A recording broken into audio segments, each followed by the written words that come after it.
saraf kranialis dan sistem saraf perifer. Nah, sistem saraf perifer ini terdiri dari nervus cranialis dan nervus spinalis.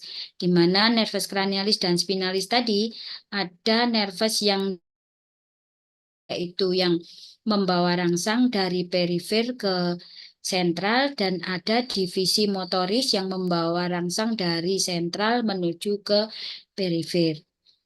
Untuk divisi sensoris terdiri dari dua macam, yaitu somatis sensoris dan visceral sensoris. Jadi kalau somatis sensoris ini membawa rangsang dari misalnya rangsangan sentuh, rangsangan nyeri, tekan, getar, suhu, kemudian juga proprioseptif dari otot, kemudian kulit, dan dari ekstremitas, sedangkan yang spesialis itu adalah untuk membawa rangsang pendengaran, keseimbangan, penglihatan, dan pembauan.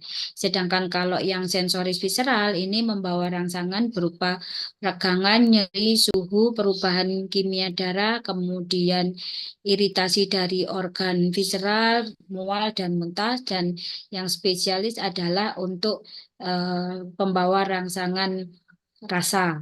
Sedangkan yang motoris itu ada divisi motoris yang somatis, ada yang visceral.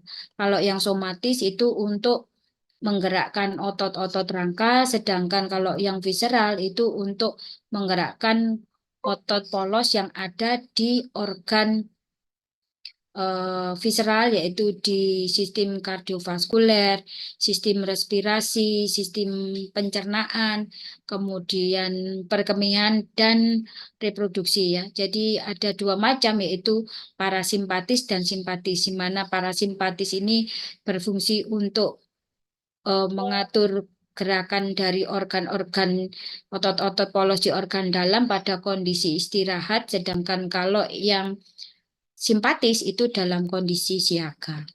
Nah, hari ini kita akan membahas tentang nervus cranialis. Apa yang disebut dengan nervus cranialis? Jadi, nervus cranialis itu adalah nervus yang keluar atau masuk ke dalam kavum kranii ya. Jadi dia kalau yang sensoris berarti masuk ke kavum kranii, sedangkan kalau yang motoris itu berarti keluar dari kavum kranii. Kemudian ada 12 macam nervus cranialis. Yang pertama adalah nervus olfactorius, nomor 2 opticus, nomor 3 oculomotor, nomor 4 troclear, nomor 5 trigeminus, nomor 6 abdusen, nomor 7 nervus facialis, nomor 8 vestibulo itu adalah glossopharyngeus, nomor 10 vagus, nomor 11 aksesoris, dan nomor 12 hipoglossus. Kita bahas satu persatu. Hari ini pembahasan kita nervus cranialis 1 sampai 6. Nervus cranialis 1 yaitu nervus olfactorius. Jadi dia ini berjalan masuk ke otak melalui foramen cribriformis. Jadi ini ya, foramen cribriformis itu ada di basis kranii ya. Jadi di atas dari kavum nasi superior. Kemudian tipe dari saraf ini adalah sensoris, jadi dia membawa rangsang sensoris berupa pembauan, kemudian fungsinya adalah untuk fungsi pembauan, kemudian asalnya atau secara embriologi dia berasal dari sistem saraf pusat ya. Jadi dia berasal dari lapisan ektoderm.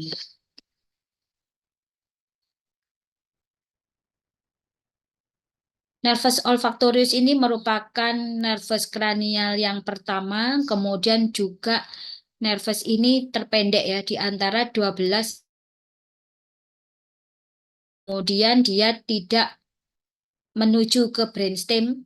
Jadi kalau yang lain kan nervus 2 sampai nervus ke nervus 3 ya. Nervus 3 sampai nervus 12 itu masuk ke brainstem, tapi nervus 1 sama nervus 2 itu tidak menuju ke brainstem. Ini gambarnya, jadi ini adalah gambar dari nervus olfactorius. Jadi reseptor dari nervus olfactorius itu ada di kavum nasi superior dan kavum nasi lateral. Kemudian dia nanti akan lanjut menjadi.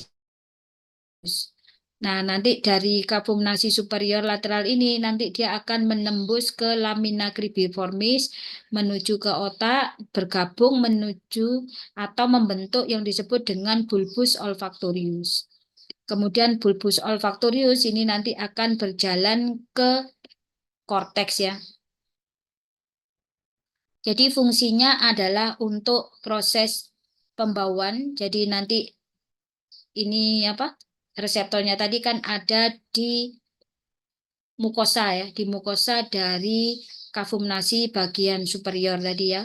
Kemudian nanti akan membawa atau menerima rangsang bau. Jadi misalnya senyawa-senyawa yang bisa menguap itu nanti akan menimbulkan bau. Nah, bau ini yang bisa ditangkap oleh reseptor bau yang ada di kavum nasi superior dan lateral, kemudian nanti akan mengaktifkan aksi potensial di sepanjang nervus olfactorius. Nah, setelah itu baru nanti dibawa ke bulbus olfactorius tadi melalui lamina cribriformis atau foramina cribriformis. Kemudian setelah membentuk bulbus olfactorius, nanti dia akan masuk membentuk tractus olfactorius. Kemudian dari tractus olfactorius dia akan berjalan menuju ke talamus, kemudian ke korteks primer dari olfactorius untuk persepsi bau. Terus dia juga bisa masuk ke amigdala, di mana amigdala itu merupakan pusat memori, kemudian pusat emosi, sehingga kita bisa membau suatu bau yang khas milik seseorang ya. Jadi seperti ini. Jadi apabila ada rangsangan bau, itu kan nanti akan diterima oleh reseptor bau yang ada di mukosa kavum nasi superior dan lateral. Kemudian dia akan eh, mengaktifkan aksi potensial. Aksi potensial tadi akan dibawa menuju ke nervus olfactorius. Nah, dari nervus olfactorius akan masuk ke lamina fibriformis membentuk bulbus olfactorius. Nah, bulbus olfactorius ini nanti akan berjalan ke area olfactorius yang ada di korteks frontal ya, sehingga dia berfungsi untuk proses pembauan. Jadi apa namanya? Persepsi pembauan, kemudian dia akan masuk ke amigdala, hipokampus. Nah, kalau amigdala ini adalah untuk emosi, hipokampus ini untuk memori, sehingga kita bisa mengingat bau sesuatu. Jadi kalau kita sudah pernah, misalnya kita dikasih bau kopi ya, kita sudah mengenal bau kopi itu sekali diajari. Bau kopi itu seperti ini. Maka nanti kalau kita membau lagi tanpa melihat kita sudah bisa mengenali itu bau kopi. Karena ada memori yang tersimpan di hipokampus. Kemudian kalau amigdala ini kan berkaitan dengan emosi. Jadi misalnya kita membau bau tubuh seseorang dan orang itu misalnya sangat kita benci, maka pada pertemuan berikutnya kita membau-bau orang itu tanpa melihat, emosi kita sudah ikut, sehingga mungkin kita bisa marah, kita bisa nangis, atau mungkin kita bisa senang, itu karena ada informasi yang masuk ke korpus amigdala dan hipokampus. Jadi ada berkaitan dengan memori tapi juga berkaitan dengan emosi. Berikutnya adalah nervus cranialis kedua, yaitu nervus opticus. Jadi nervus opticus ini juga sifatnya sensoris murni ya. Jadi dia membawa rangsang cahaya untuk proses penglihatan. Nervus ini reseptornya ada di retina, kemudian secara embriologi dia berasal dari diencephalon. Kemudian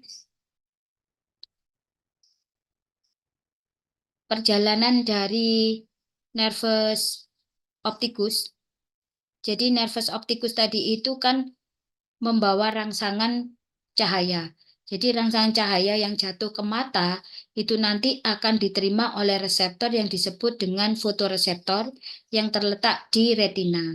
Kemudian dari retina tadi, fotoreseptor tadi akan lanjut mengaktifkan aksi potensial ya. Jadi dia akan lanjut menuju ke nervus opticus.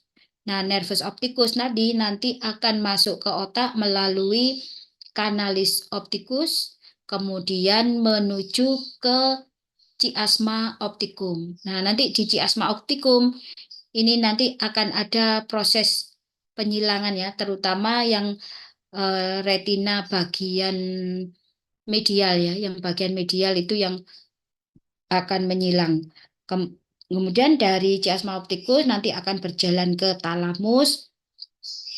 Selanjutnya dia akan berjalan ke korteks occipitalis sebagai pusat penglihatan. Nah, nervus opticus ini berfungsi untuk proses penglihatan. Jadi kalau berada di korteks occipital nanti dia akan bisa mempersepsikan dari bayangan yang dibentuk. Jadi mulai dari warna, bentuk, ukuran, kemudian gerakan itu bisa kita kita persepsikan atau kita mendeskripsikan bayangan itu bisa karena ada informasi yang masuk ke korteks di occipital. Kemudian juga nanti nervus 2 ini berperan di dalam proses refleks cahaya ya. Nah, sekarang bagaimana proses melihat? Jadi proses melihat ini ada 4 tahap. Yang pertama adalah proses kemudian yang kedua adalah proses transduksi, kemudian yang ketiga itu proses transduksi, kemudian yang ketiga adalah proses penyebaran informasi dari retina menuju ke occipital, dan yang keempat adalah persepsi dari cahaya ya, baik itu warna, bentuk, ukuran maupun gerakan. Nah, ini adalah proses akomodasi. Jadi pada saat ada cahaya yang masuk ke bola mata, maka akan ada proses akomodasi. Jadi akomodasi itu adalah kemampuan lensa untuk mencembung dan mendatar maksud saya. Mencembung dan mendatar untuk membawa sinar itu jatuh tepat di fovea centralis. Jadi kalau misalnya cahaya itu datang dari jauh, maka retina akan melakukan proses mendatar. Sebaliknya, kalau cahaya itu dari jarak dekat, maka retina akan, saya ulangi, kalau cahaya datang ke bola mata kita itu arahnya jarak jauh, maka lensa akan mendatar. Sebaliknya, kalau cahaya itu datang dari jarak dekat, maka lensa akan mencembung. Jadi kemampuan lensa untuk mendatar dan mencembung agar cahaya yang datang itu tepat jatuh di fovea centralis itu namanya adalah jadi yang pertama harus ada proses akomodasi dulu. Jadi mengatur jumlah cahaya yang masuk. Nah, selain proses akomodasi ini selain membutuhkan kelenturan dari lensa ya. Jadi lensa ini mencembung dan mendatar. Juga nanti ada muskulus ya, siliaris yang mengatur jumlah cahaya yang masuk. Jadi kalau misalnya kita mendapatkan rangsangan cahaya dari jarak dekat, maka muskulus siliaris itu akan melakukan proses kontraksi ya, kontraksi sehingga pupilnya mengecil. Dengan demikian cahaya yang masuk tidak terlalu berlebihan. Sebaliknya, kalau kita melihat dalam jarak yang jauh, maka pupil akan melebar karena relaksasi dari muskulus ciliaris, sehingga cahaya itu akan masuk sebanyak mungkin untuk dapat kita melihat dengan jelas. Jadi ada dua proses ya. Pertama adalah apa ini namanya? Lensanya mencembung atau mendatar. Kemudian yang kedua, muskulus ciliarisnya mengalami kontraksi atau relaksasi. Ya, jadi kalau kita melihat jarak dekat, maka muskulus ciliarisnya akan mengalami kontraksi sehingga pupil mengecil, maka lensanya juga akan mencembung. Ya, mencembung ya. Nah, kenapa kok terjadi mencembung itu? Karena terjadi apa namanya, relaksasi dari muskulus occludens. Jadi lensa ini kan ada yang memegang ya. Di sini ada namanya muskulusnya occludens lentis. Jadi yang memegang lensa. Jadi pada saat kontraksi atau dia melihat jarak dekat, dia justru terjadi relaksasi dari muskulus occludensnya ini. Sehingga lensa tidak terpegang dengan kuat, maka dia akan mencembung. Sebaliknya, muskulus ciliarisnya yang mengalami kontraksi sehingga pupilnya akan kecil. Sebaliknya, kalau pada penglihatan jauh, maka muskulus ciliaris tadi akan relaksasi sehingga pupil melebar. Kemudian otot occludens lentisnya ini justru akan kontraksi sehingga menarik lensa, akibatnya bentuk lensa menjadi lebih datar. Itu proses pertama. Kemudian yang kedua adalah proses transduksi.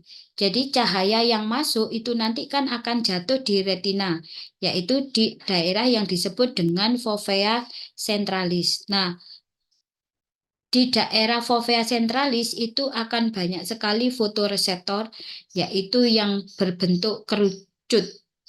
Konus dan batang. Ya, dalam bentuk kerucut. Sedangkan di bagian retina yang lain di luar fovea centralis itu lebih banyak fotoreseptor yang berbentuk batang.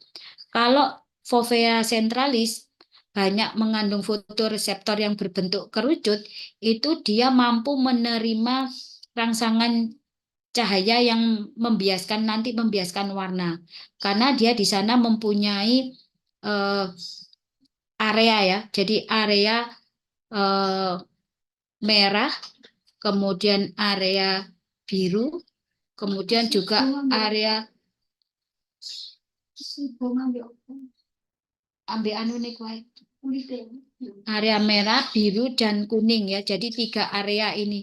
Nanti kita bisa melihat warna itu karena campuran dari ketiga warna dasar tersebut. Nah, kalau ada cahaya, maka cahaya itu jatuhnya adalah ke fovea centralis. Sedangkan kalau kita melihat dalam gelap, maka cahaya yang minimal sekali itu akan jatuh ke daerah retina di luar fovea centralis. Nah, kemudian yang terjadi setelah cahaya masuk ke retina, maka akan ada proses transduksi. Proses transduksi ini akan menyebabkan protein yang disebut dengan rhodopsin itu akan pecah, dia akan dibentuk menjadi opsin. Kemudian opsin nanti akan berikatan dengan reseptor sehingga terjadilah penurunan dari CGMP. Nah, kalau CGMP-nya itu nanti akan apa namanya menurun ya, CGMP menurun, maka akan terjadi penutupan kanal natrium tapi pembukaan kanal kalium sehingga terjadilah proses hiperpolarisasi. Dengan adanya hiperpolarisasi maka akan impuls tadi nanti akan dilanjutkan menuju ke otak. Sebaliknya kalau misalnya kita melihat dalam cahaya yang gelap, misalnya di bioskop gitu ya. Di bioskop kan cahaya yang gelap, kan kita bisa melihat itu bayangan warnanya hanya gelap saja karena memang dia diterima oleh fotoreseptor gelap. Jadi tidak bisa membentuk warna.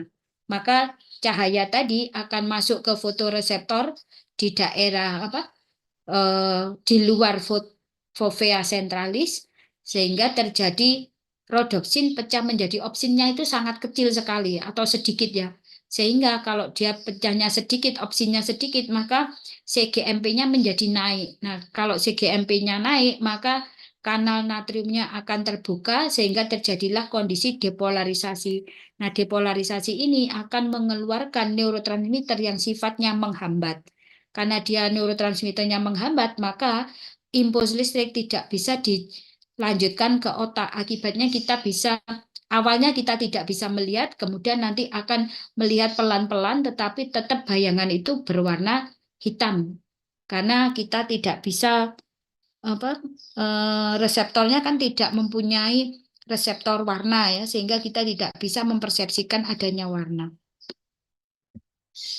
Jadi mekanisme transduksi itu seperti ini ya. Jadi di awal misalnya tidak ada cahaya ya, di dalam kondisi tidak ada cahaya, maka protein rodopsin ini tidak akan terpecah.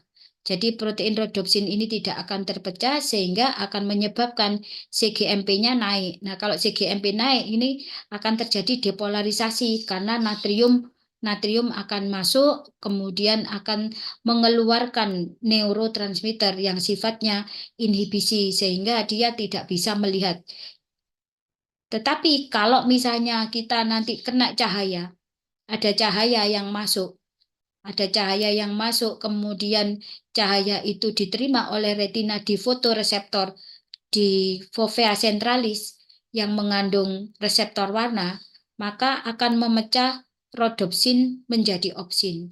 Nah, dengan adanya opsin yang terpecah tadi, maka opsin ini akan menyebabkan CGMP-nya turun sehingga natrium tidak masuk, maka terjadilah pembukaan kanal kalium sehingga terjadi hiperpolarisasi. Nah, karena terjadi hiperpolarisasi, maka akan terjadi pengeluaran neurotransmitter yang sifatnya eksitasi sehingga terjadilah melanjutkan aksi potensial itu menuju ke nervus opticus. Nah, nanti akan ada proses adaptasi ya, mekanisme adaptasi gelap dan adaptasi terang. Jadi, kalau mekanisme adaptasi gelap, ini anunya ceritanya ya. Kalau mekanisme adaptasi gelap itu berarti dari adaptasi gelap itu berarti dari terang ke gelap. Sedangkan kalau adaptasi terang itu berarti dari terang adaptasi gelap itu berarti dari terang ke gelap. Kalau adaptasi terang berarti dari gelap ke terang. Sekarang kita bicara dulu tentang adaptasi gelap dan adaptasi terang. Jadi adaptasi gelap kan berarti kita beradaptasi terhadap gelap ya. Berarti kan awalnya terang. Jadi pada saat terang itu cahaya kan masuk ke dalam retina. Setelah cahaya masuk ke dalam retina, maka kan akan terjadi perubahan. Rodopsin menjadi opsin, kemudian CGMP-nya turun, natrium turun, kaliumnya naik. Hiperpolarisasi. Maka rangsangan kan dilanjutkan ke otak, sehingga kita masih bisa melihat. Nah, pada saat tiba-tiba kita lampu mati misalnya ya, lampu mati, jeglek mati nih. Nah, pada saat itu sesaat kita tidak bisa melihat. Kenapa? Karena pada saat kita melihat dalam terang, pupil kan mengecil. Jadi gini, pada saat kita melihat dalam kondisi terang, pupil kan mengecil untuk mengatur cahaya supaya tidak masuk berlebihan. Nah, sehingga ada cahaya yang cukup masuk ke retina sehingga terjadi perubahan rodopsin menjadi opsin. Opsin akan berikatan dengan reseptor menyebabkan CGMP turun sehingga terjadilah kondisi hiperpolarisasi, maka akan disekresikan neurotransmitter yang sifatnya eksitasi sehingga kita masih bisa melihat dalam kondisi terang. Sampai sini ya. Kemudian lampu tiba-tiba dimatikan. Nah, beberapa saat pada saat lampu itu dimatikan, kita tidak bisa melihat. Kenapa? Karena pupil kita masih kecil, sehingga cahaya yang masuk itu menjadi sangat minim. Karena cahaya yang masuk itu minim, maka rodopsin tidak bisa dipecah menjadi opsin. Kalau tidak ada opsin, maka tidak ada hiperpolarisasi, tetapi terjadi depolarisasi, sehingga ada neurotransmitter inhibisi yang dikeluarkan. Maka kita tidak bisa melihat. Nah, tiba-tiba pada saat gelap beberapa menit ya, kita akan bisa melihat, oh kita bisa melihat dalam gelap, tapi warnanya semuanya hitam. Itu gimana caranya? Ternyata pada saat gelap tadi, lama-lama pupil itu akan melebar. Nah, setelah melebar, maka dia akan menyerap semua cahaya yang minim tadi masuk ke dalam retina sehingga mampu merubah sedikit rodopsin menjadi opsin. Maka opsin tadi akan menyebabkan terjadinya CGMP-nya turun, kemudian terjadi hiperpolarisasi, maka keluarlah neurotransmitter yang sifatnya eksitasi, sehingga kita bisa melihat tetapi dalam warna yang hitam karena cahayanya memang diterima oleh fotoreseptor yang bentuk batang. Paham ya? Itu adalah adaptasi terhadap gelap.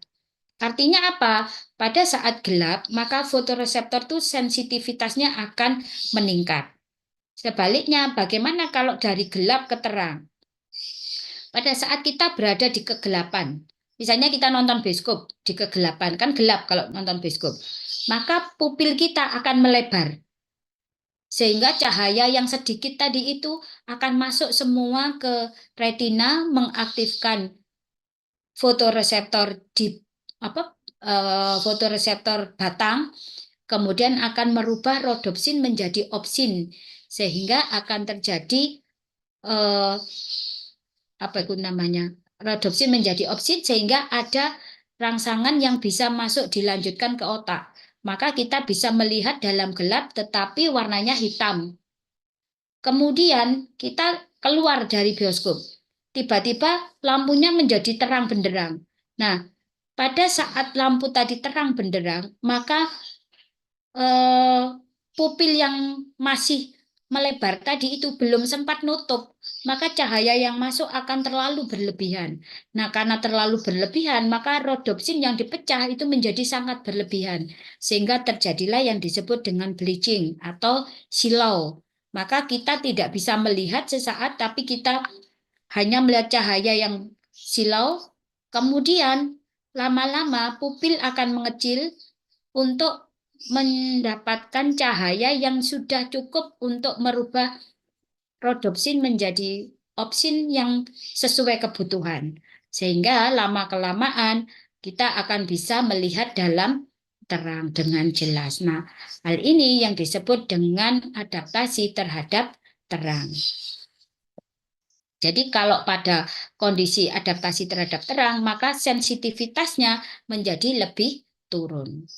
Supaya dia tidak menangkap cahaya yang berlebihan dan merubah rodopsin yang menjadi opsin terlalu berlebihan. Sebaliknya, kalau dalam kondisi gelap, sensitivitasnya harus meningkat sehingga mengambil cahaya sebanyak-banyaknya untuk merubah rodopsin menjadi opsin sebanyak-banyaknya sehingga bisa melihat. Itu prosesnya. Nah, setelah terjadi proses transduksi yang ada di retina, maka berikutnya itu adalah proses penjalaran impuls. Nah, setelah ada proses transduksi di mana energi cahaya itu kan akan diubah menjadi energi aksi potensial atau energi listrik bentuk aksi potensial. Maka aksi potensial tadi akan dibawa oleh nervus opticus. Jadi dari nervus opticus nanti akan masuk melalui kanalis opticus menuju ke chiasma opticum. Kemudian dari chiasma optikum ke talamus membentuk namanya tractus opticus. Kemudian dari talamus menuju ke korteks occipital membentuk yang disebut dengan tractus radier. Baru nanti menuju ke nukleus di occipital. Jadi ini ya, cahaya akan masuk ke retina. Dari retina nanti akan dilakukan proses transduksi.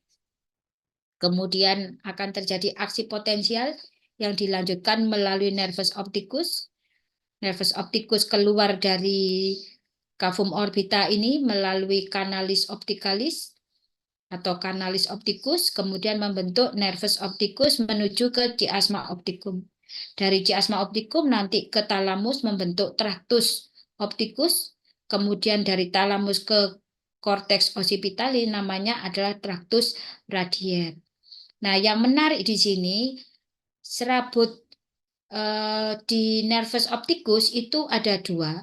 Jadi kalau misalnya rangsangan mata dari arah medial akan diterima oleh reseptor retina yang ada di lateral. Baik kanan kiri ya, medial kanan kiri.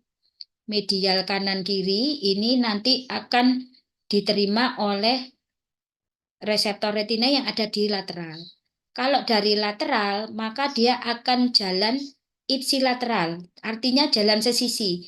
Ya, dari nervus opticus, kemudian chiasma opticus, jadi dia tidak menyilang, kemudian masuk ke talamus, dari talamus ke korteks occipital yang sesisi atau ipsilateral. Sebaliknya, cahaya yang berasal dari lateral, baik kanan maupun kiri, ini akan diterima oleh retina sebelah medial.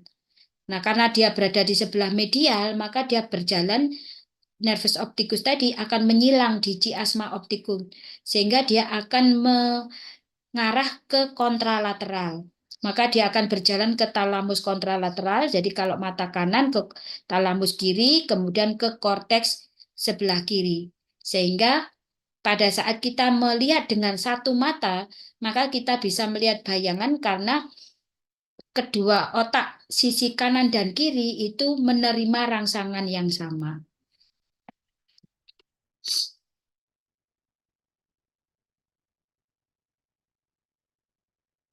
Nah, ini tadi penjelasan adaptasi gelap dan terang ya. Jadi pada saat kondisi gelap, kalau adaptasi gelap ke terang itu namanya adaptasi terang. Jadi pada saat kita berada di kondisi gelap, pupil akan melebar. Kemudian berpindah ke kondisi terang, pupil belum sempat menyempit. Maka cahaya yang masuk ke mata ini akan berlebihan sehingga rodopsin akan dipecah menjadi opsin secara berlebihan.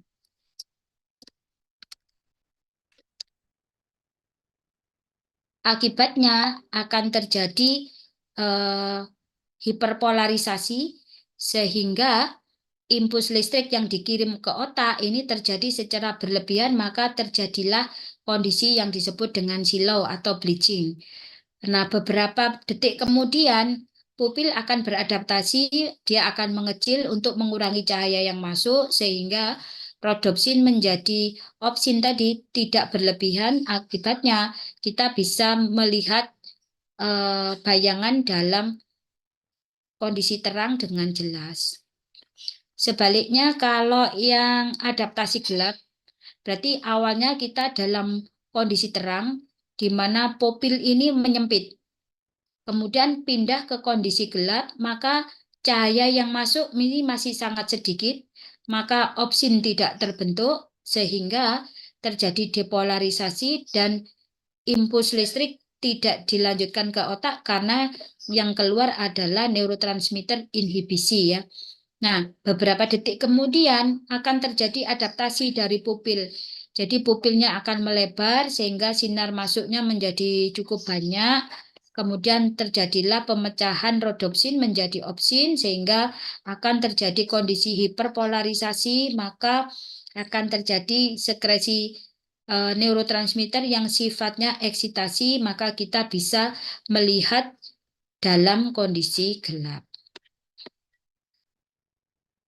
Berikutnya yang terakhir adalah penglihatan warna. Nah, setelah impuls listrik tadi masuk ke apa namanya lobus occipitalis, maka di sana ini terdapat apa namanya keliru. Pada saat dia masuk cahaya itu masuk ke fovea centralis, itu kan di situ ada 3 area ya yang mampu menyerap warna merah, hijau, dan biru. Nah, warna yang kita lihat itu nanti berdasarkan panjang gelombang yang merupakan campuran dari ketiga area tersebut.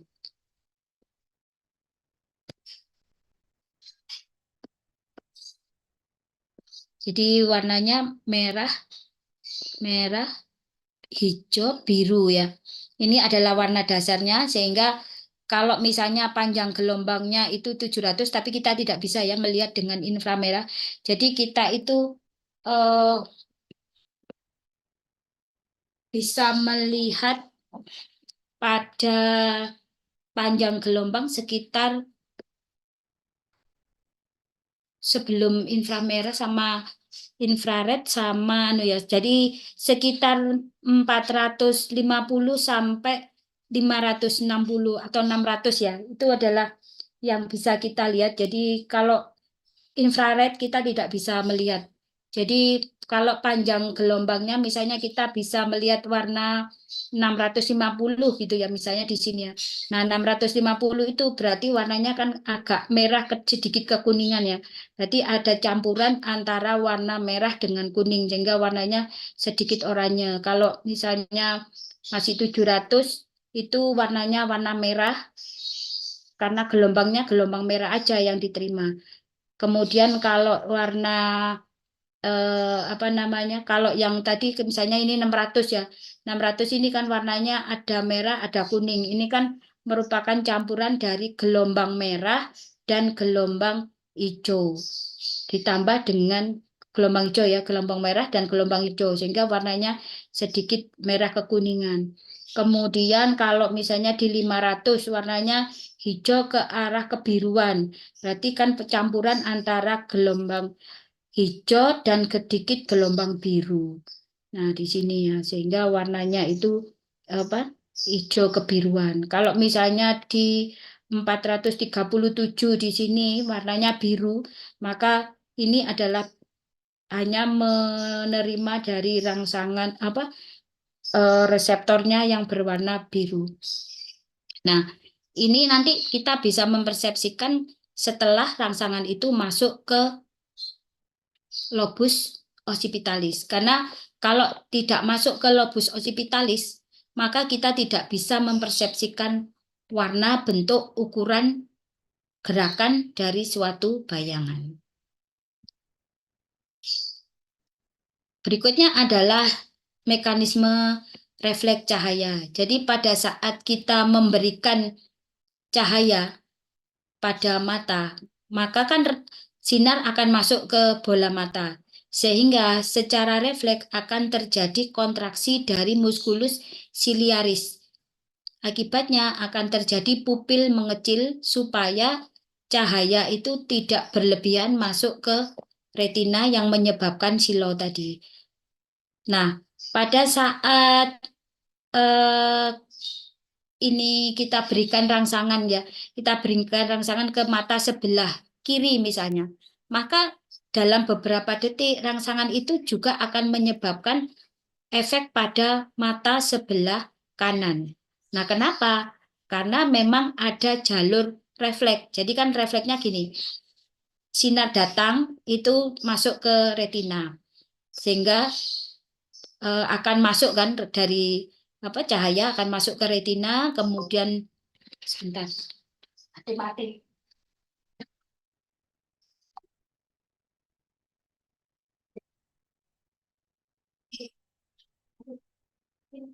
Golek mana tak jere mana tuh? Di mana lagi? Jadi ini kawan.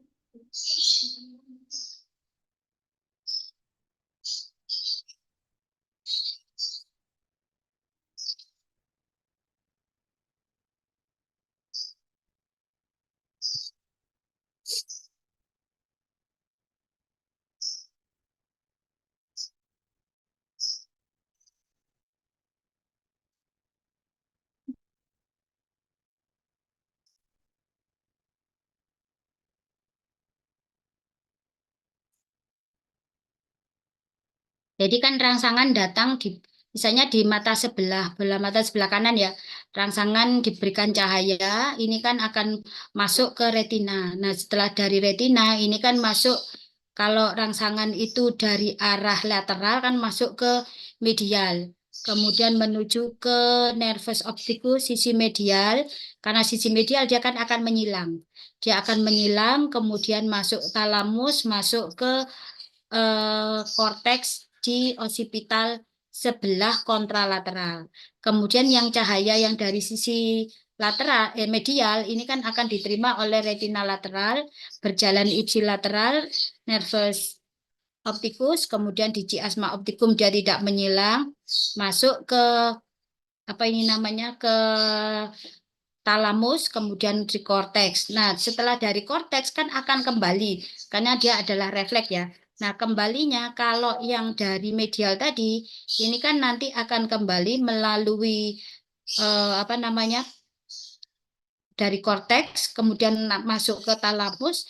Dari talamus ini nanti akan menuju ke ini, ke chiasma opticum. Nah, dari chiasma opticum dia nanti akan masuk ke sebelah kiri, mata sebelah kiri ya, sebagian ada dari yang sisi apa? Sisi akan masuk ke sebelah kiri, kemudian dia juga akan masuk ke sisi sebelah kanan. Sehingga pada saat terjadi kontraksi siliaris di sebelah kanan, maka nanti juga akan terjadi kontraksi yang sama di sebelah kiri. Jadi beberapa saat kemudian akan terjadi kontraksi di sebelah kiri karena memang kedua otak kanan kiri ini dia mendapatkan rangsangan ya, sehingga nanti rangsangan itu akan kembali ke otot-otot yang ada di musculus ciliaris bola mata kanan maupun bola mata kiri. Itu yang disebut dengan refleks apa? Refleks cahaya ya. Jadi pada saat ada cahaya masuk ke bola mata kiri, ke bola mata kanan, ini nanti akan dibawa menuju ke otak sebelah kanan maupun otak sebelah kiri. Nah, kembalinya juga akan dibawa kembali ke bola mata kanan dan ke bola mata kiri. Sehingga nanti refleks pupil ini akan mengakibatkan terjadinya miosis ya, mengecil, pupil mengecil di kelopak mata sebelah kanan yang kemudian akan diikuti oleh kelopak mata, kelopak mata pupil sebelah kiri. Saya ulangi ya.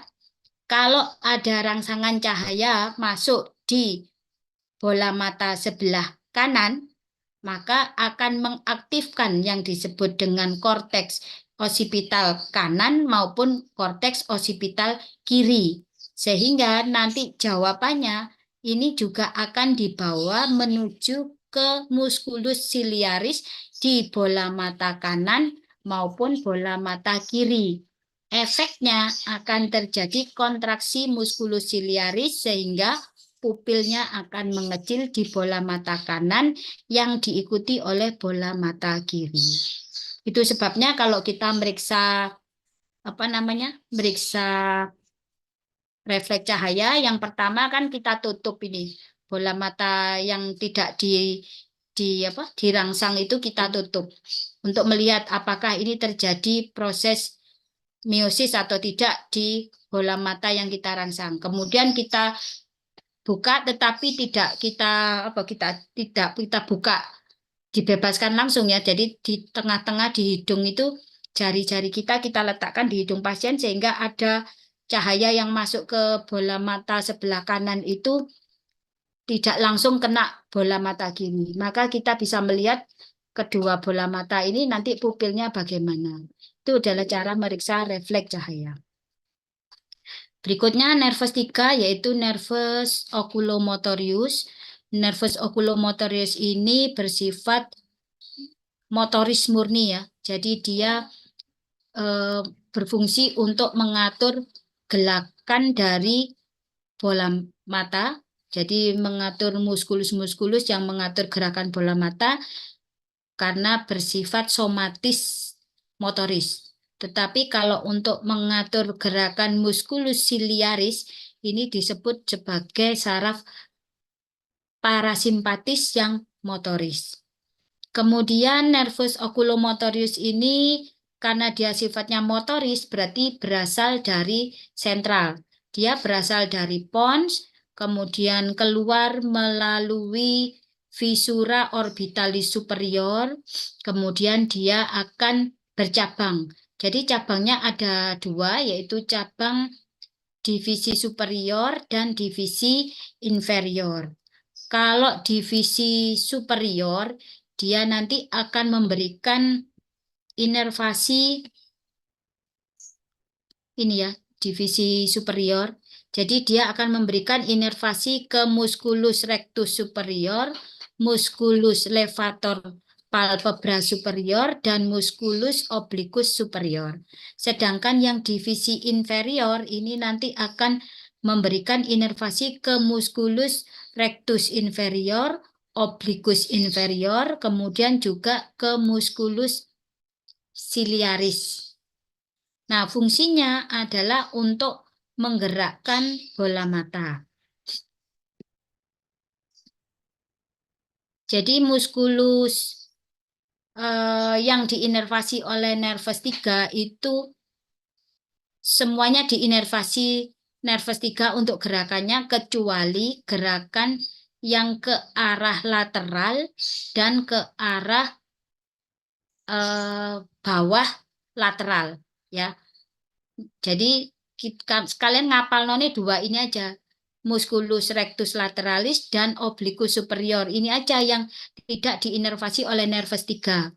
Yang lainnya semuanya nervus 3. Jadi musculus rectus medialis ini fungsinya untuk bola mata bergerak ke arah medial. Jadi ngelirik ke medial. Kemudian musculus rectus superior. Jadi dia melirik ke arah atas. Musculus rectus inferior, dia melirik ke arah bawah. Kemudian juga musculus obliquus inferior. Jadi kalau musculus obliquus inferior, dia melirik ke arah atas lateral. Nah, kalau yang nervus 6, ini oleh nervus 6 ini adalah untuk musculus rectus lateralis. Jadi kalau melirik ke arah lateral. Kemudian kalau nervus 4 itu musculus obliquus superior untuk melirik ke arah bawah lateral.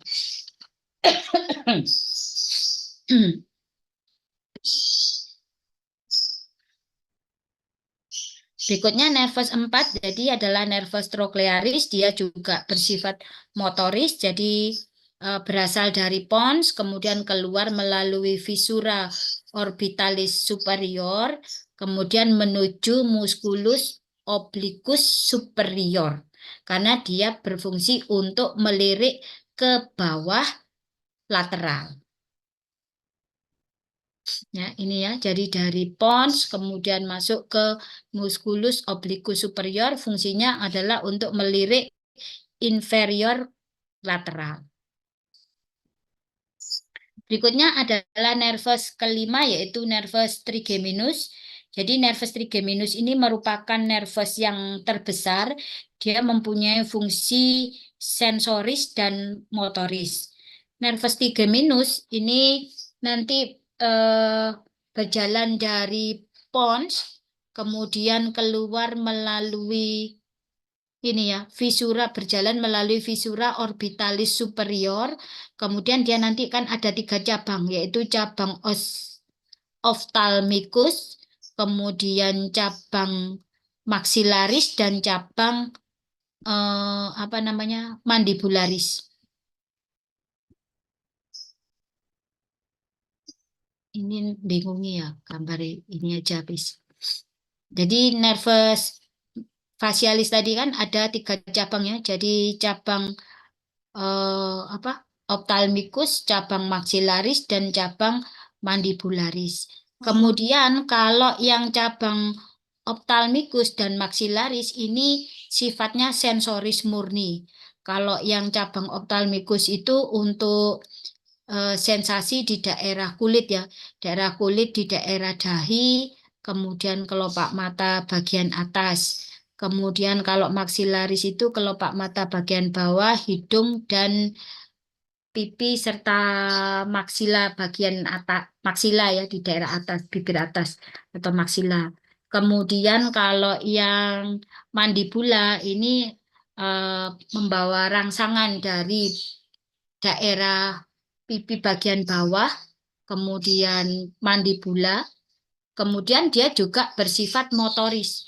Jadi motoris untuk otot-otot mastikasi ya, jadi untuk mengunyah. Jadi nervus 5 ini yang motoris hanya di nervus mandibularis, jadi cabang 3. Selain yang sifatnya motoris somatis, nervus 5 ini juga ada sensorisnya, yaitu namanya nervus lingualis ya. Jadi cabang dari nervus 5 ini namanya nervus lingualis yang nanti dia akan membawa rangsangan rasa dari 2/3 depan, keliru, membawa rangsangan rasa di daerah ini, apa? Sensoris di daerah, oh, sensorisnya semua ya. Kalau semua di daerah wajah itu nervus 5. Lupa saya. Nervus 5 di daerah wajah itu sensorisnya adalah sensoris di daerah kulit. Jadi raba, tekan, nyeri, getar ya. Kalau rasa itu nervus 7. Maaf, keliru. Ya, jadi rangsangan rasa di kulit yaitu raba, nyeri, tekan, suhu, getar yang ada di wajah itu semuanya adalah dibawa oleh nervus 5. Cabang ophthalmicus itu di daerah dahi dan kelopak mata atas, cabang maksilaris kelopak mata bawah, hidung sama bibir atas dan pipi. Kemudian cabang mandibula ini adalah bagian mandibula, kemudian bagian apa namanya lidah ya. Lidah bagian bawah atau gingiva bagian bawah, gingiva bagian atas itu dari mandibula. Kemudian mandibula, bibir bawah, juga daerah pipi bagian bawah ya. Itu yang rasa untuk sensoris. Kalau motoris hanya cabang 3 untuk otot mastikasi. Ya, itu yang nervus 5. Kemudian nervus 5 ini juga membawa rangsangan yang ada di otot-otot di apa namanya? Kafum timpani ya. Namanya adalah musculus tensor timpani. Jadi musculus tensor timpani itu fungsinya sebagai peredam. Jadi misalnya kita mendengar suara keras supaya tidak terjadi gelombang suara masuk ke telinga terlalu berlebihan dan merusak reseptor pendengaran, maka ada yang disebut dengan musculus tensor timpani yang fungsinya meredam suara. Itu juga dilakukan oleh nervus 5. Kemudian eh, sensasi di telinga tengah ya atau di telinga meatus akustikus dan telinga tengah itu juga dibawa oleh nervus 5. Itu adalah fungsi sensorisnya ya. Sensoris dari nervus 5 kalau motorisnya adalah otot pengecapan. Kemudian nervus 6 tadi atau nervus abdusen ini fungsinya adalah untuk menginervasi musculus rectus lateralis untuk menggerakkan bola mata ke arah lateral. Jadi nervus 6 ini karena dia fungsinya motoris, maka dia berjalan dari pons melalui visura orbitalis superior menuju ke musculus rectus lateralis sehingga menggerakkan bola mata ke arah lateral. Dia berasal dari mesencephalon. Ini ya, jadi pons kemudian masuk melalui visura orbitalis superior menuju ke musculus rectus lateralis sehingga akan terjadi pergerakan dari bola mata ke arah lateral.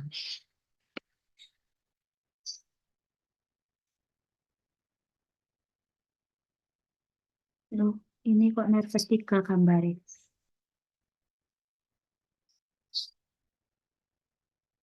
Ini nervous 3. Maaf, salah gambarnya. Ini kok nervous 3. Nanti saya ganti nih, gambarnya salah. Kemudian kelainan dari gerakan bola mata ya. Jadi kalau ada kelemahan dari bola mata, maka dia akan tertarik ke sisi yang sehat. Jadi misalnya ini yang normal ya, normal itu di tengah. Artinya yang narik ke arah lateral imbang dengan yang narik ke arah medial. Yang narik ke arah inferior imbang dengan yang narik ke arah superior. Sehingga posisi bola mata ada di tengah. Nah kalau ini dia akan tertarik ke sisi sebelah kanan. Sehingga yang lemah adalah muskulus yang arah lateral, yaitu rectus lateralis. Kalau muskulus rectus lateralisnya yang lemah, maka nervusnya adalah nervus 6 yang lemah untuk mata sebelah kiri. Kemudian kalau ini dia melirik ke sebelah kiri ya.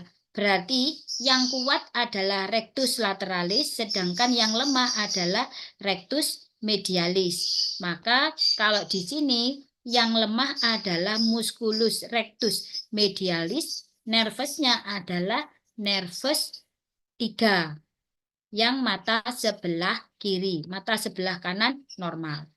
Kemudian kalau yang ini dia melirik ke atas ya.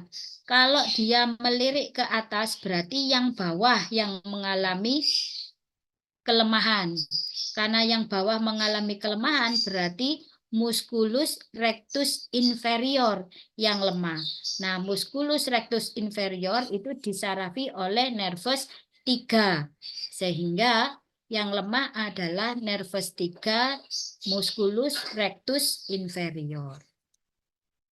Kemudian kalau yang ini dia lebih tertarik ke inferior. Berarti yang lemah adalah musculus rectus superior. Maka yang terjadi kelemahan nervusnya adalah nervus 3 untuk musculus rectus superior. Ya, jadi kalau seperti ini strabismus ini namanya atau juling ini mana yang kuat itu yang menarik. Sehingga yang lemah itu adalah yang mengalami kelainan. Kalau ke arah lateral ini nervus 6, ke arah medial keliru. Ke arah medial, mata tertarik ke arah medial, berarti yang lemah nervus 6. Kalau mata tertarik ke arah lateral, berarti nervus 3 yang mengalami kelainan, terutama untuk otot rectus medialis. Kalau dia ke arah atas, berarti nervus 3 untuk musculus rectus inferior yang mengalami kelemahan. Kalau mata seperti ini, maka yang mengalami kelemahan itu adalah musculus rectus superior, nervusnya adalah nervus 3.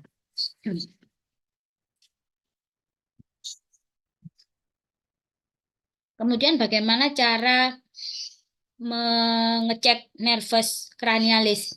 Jadi kalau olfaktoris tadi kan fungsinya dengan pembauan ya, untuk pembauan, maka kita merangsangnya dengan memberikan bau-bauan. Jadi nanti pasien kalian tanya dulu apakah sudah pernah membau garam, membau vanili, membau kopi atau teh. Jadi tidak boleh diberikan rangsangan yang belum pernah dia bau. Artinya dia belum punya memori terhadap bau, maka dia tidak akan bisa menjawab. Tapi kalau dia sudah punya memori terhadap bau tersebut, maka dia akan bisa menjawab walaupun dalam kondisi mata tertutup. Ya, nanti kedua mata akan tertutup, kemudian lubang hidung salah satu ditutup. Jadi misalnya kita mau memeriksa sebelah kanan, maka lubang hidung sebelah kiri ditutup, kedua mata ditutup, kemudian kita berikan bau-bauan lewat hidung sebelah kanan misalnya. Nah, setelah itu ditanya bau atau tidak. Kalau tidak berarti dia terjadi anosmia. Misalnya bau, oh iya bau, bau apa? Misalnya kita berikan kopi, dia bilang jawabnya kopi. Berarti benar apa yang dibau berarti persepsinya betul. Artinya saraf pembauan di hidung sebelah kiri itu dia normal. Kemudian ganti hidung sebelah kanan.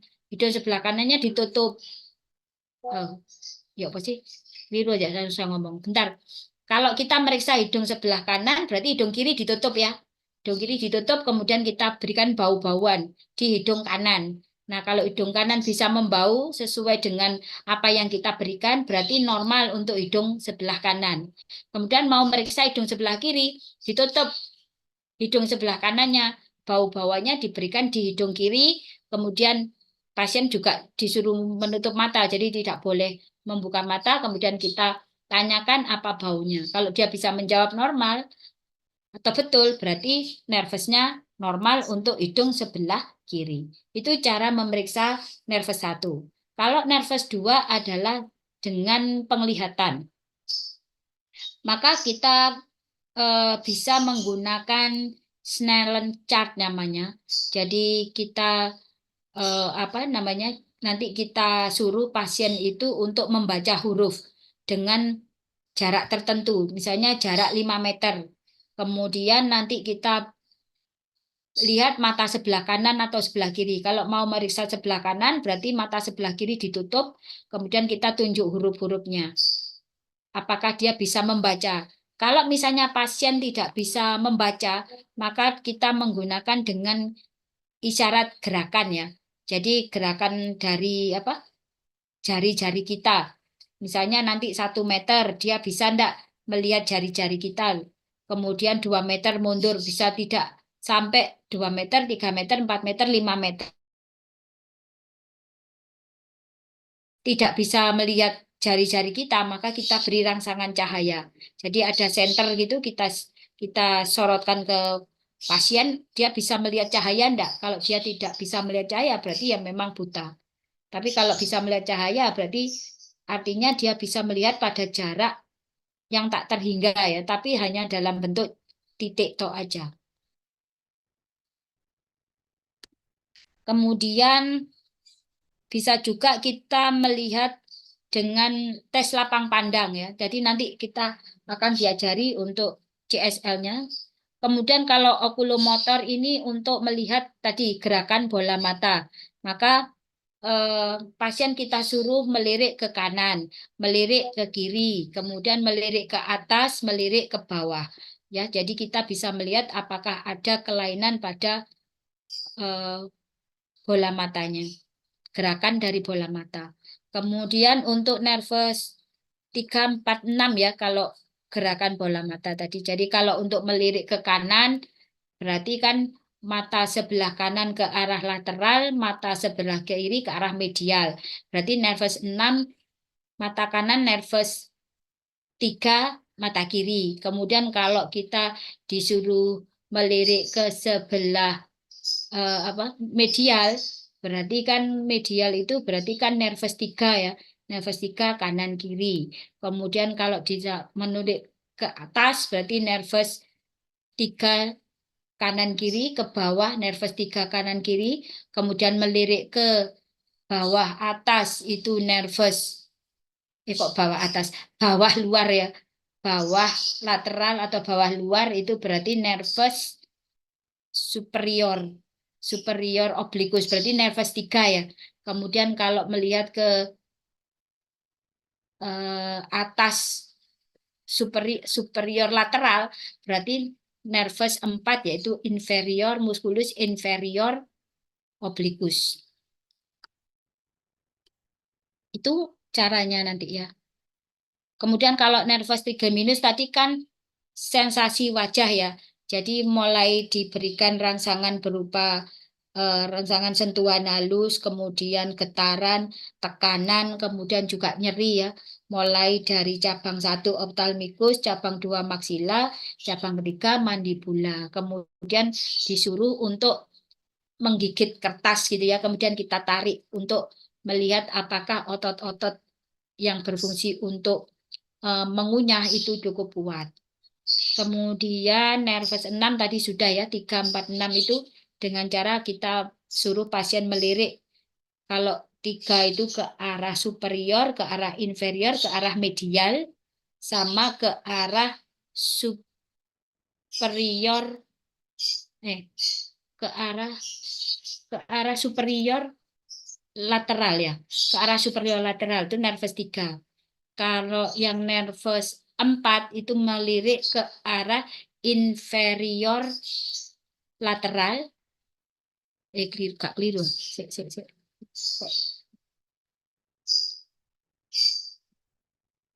Nanti mau keliru.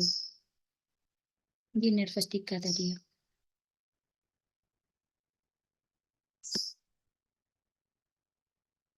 Nervus 3 itu ke arah melirik ke arah medial, ke arah superior, ke arah inferior, sama ke arah superior lateral. Kalau nervus 6 ke arah lateral, nervus 4 ke arah inferior lateral. Ya, arahnya aja ya, nanti akan gampang untuk ngapal no anu nih, ngapal no muskulusi. Yang angel itu kan oblikus ini. Pokoknya kalau nervus 4 itu ke arah inferior lateral.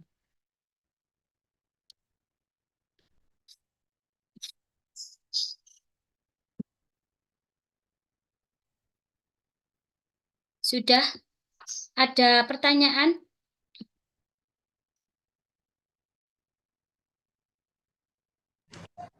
Boten, Dok. Baik, kalau sudah tidak ada pertanyaan, bisa kita akhiri untuk kuliah hari ini. Terima kasih. Assalamualaikum warahmatullahi wabarakatuh. Waalaikumsalam warahmatullahi wabarakatuh. Terima kasih, dokter. Terima kasih, dokter. Ini kapan ini? Hari Sabtu insya Allah, dokter. Hari Sabtu ya? Nggih. Sabtu saiki. Oh, Jumat libur ya? Nggih, Iya, dokter. Dokter. Coba sih nanti tak buatkan rekaman dulu aja ya. Supaya kalian mudah untuk apa jenenge belajar. Saya khawatirnya kok kalian kok gak apa jenenge gak supaya mudah, karena kalau kalian membaca sama mendengarkan lebih mudah daripada nanti kalian membaca saja. Gitu ya. Nanti Nggih, coba dokter. nanti tak bikin dulu apa jenenge rekaman dulu ya. Pirang slide sih 40 slide itu. Gitu ya. Nggih, dokter. Iya, Dokter. Terima kasih, Dokter. Terima kasih, dokter. Ya wis. Terima kasih, dokter.